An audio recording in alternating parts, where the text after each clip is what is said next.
Salut les amis, salut. Moi je remercie les nouvelles autorités nigériennes pour avoir écouté le discours du peuple africain qui a demandé à sa grande majorité de juger Bazoum pour haute trahison. Parce que Bazoum c'est un traître. Je ne sais pas pourquoi ils ont perdu assez de temps, mais il n'est jamais trop tard. Il était temps, et même quand il était président, il fallait le juger.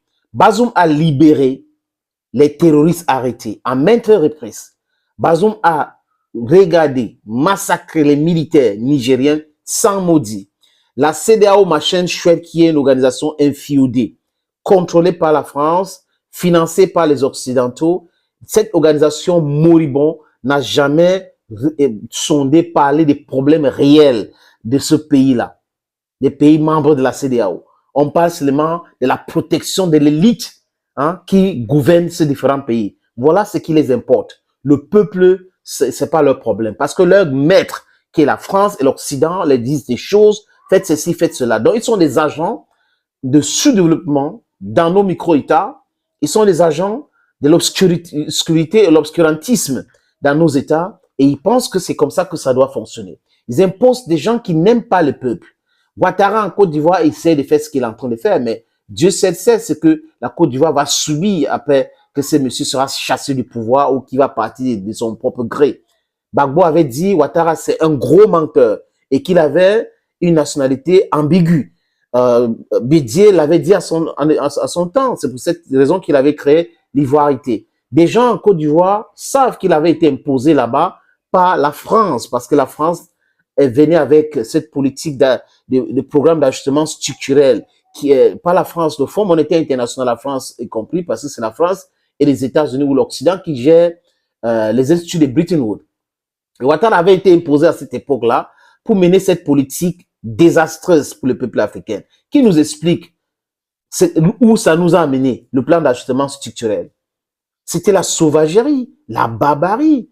Et les économistes sont d'accord que c'était une stupidité à nul autre pareil et que on était aveuglés et des pays ont accepté parce qu'ils n'avaient pas de choix. On a dévoilé leur monnaie, une monnaie que la France impose à ce peuple. On ne peut pas ne pas avoir le pouvoir monétaire et on dit qu'on est indépendant.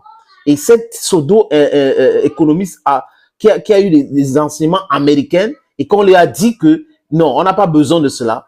Il nous explique cela. Je parle de Ouattara. J'insiste, c'est Ouattara Mouton. Venez m'expliquer comment est-ce qu'on peut être indépendant, on peut être libre sans avoir le pouvoir monétaire, sans avoir le pouvoir médiatique, sans avoir le pouvoir éducatif, sans avoir le pouvoir alimentaire, sans avoir le pouvoir énergétique. Ce n'est pas possible.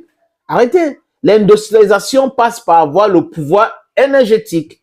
Le changement de conscience, nous maintenir dans notre culture et autres, passe par le pouvoir éducatif. Mais ils ont dit, il y a 3 pouvoirs, exécutifs, législatifs, judiciaires. Après, quand on parle de 4e pouvoir, ils disent, bon, les médias sont nuisibles parce qu'ils savent ce qu'ils font, les amis. Chers amis, chers peuples africains, chers camarades, bien le bonjour, bien le bonsoir et j'espère que vous allez bien. J'espère vraiment que vous allez bien. Les nouvelles autorités, comme je l'ai dit tout à l'heure, je vous félicite encore. Il était temps de juger ce monsieur qu'on appelle Bazoum.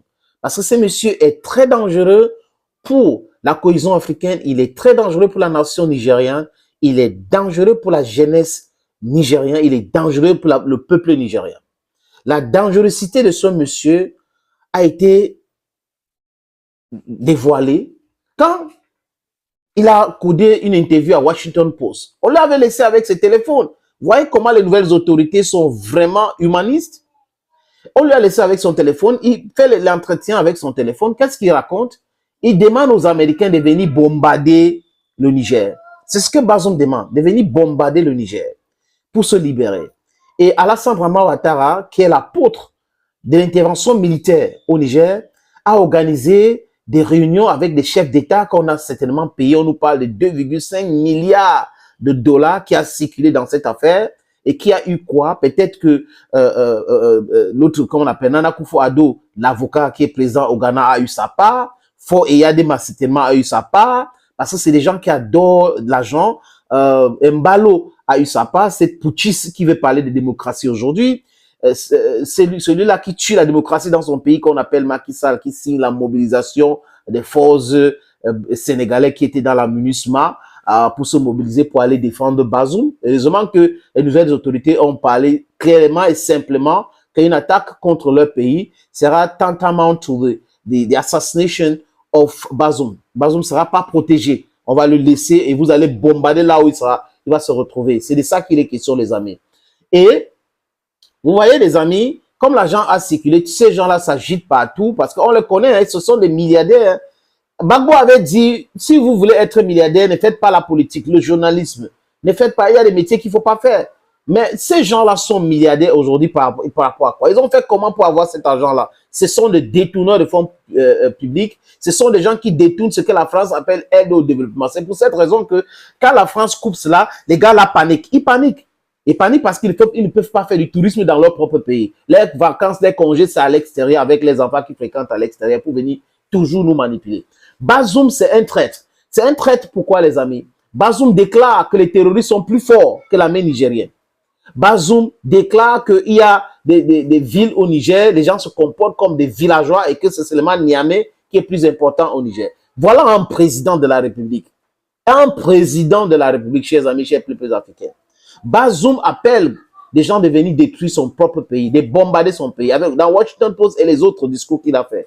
Voilà quelqu'un qu'on est en train de vouloir défendre. Quelqu'un qui n'a pas d'intérêt, c'est-à-dire que qui dit que le Niger n'est pas important pour la France, alors que le Niger, c'est le premier exportateur d'uranium à l'Union européenne. Le Niger.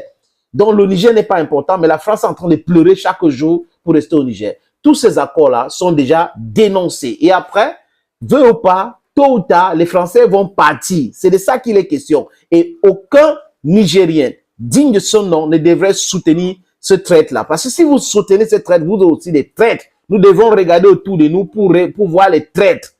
Utiles ou pas utiles, ce sont des traites.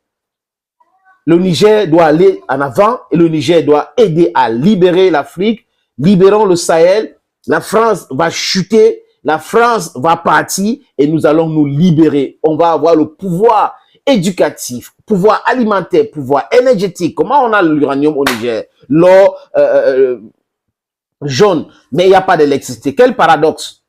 Nous allons nous libérer. Nous allons nous libérer. Force au peuple nigérien et aux nouvelles autorités qui ont décidé aujourd'hui de juger ce traître-là.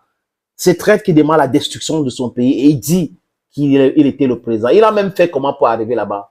Ah là là, Issoufou Mahamadou, tu n'aimes pas le Niger. Issoufou Mahamadou, avec ton PNDPS, ou c'est PNDS, quelque chose comme ça, vous êtes des criminels.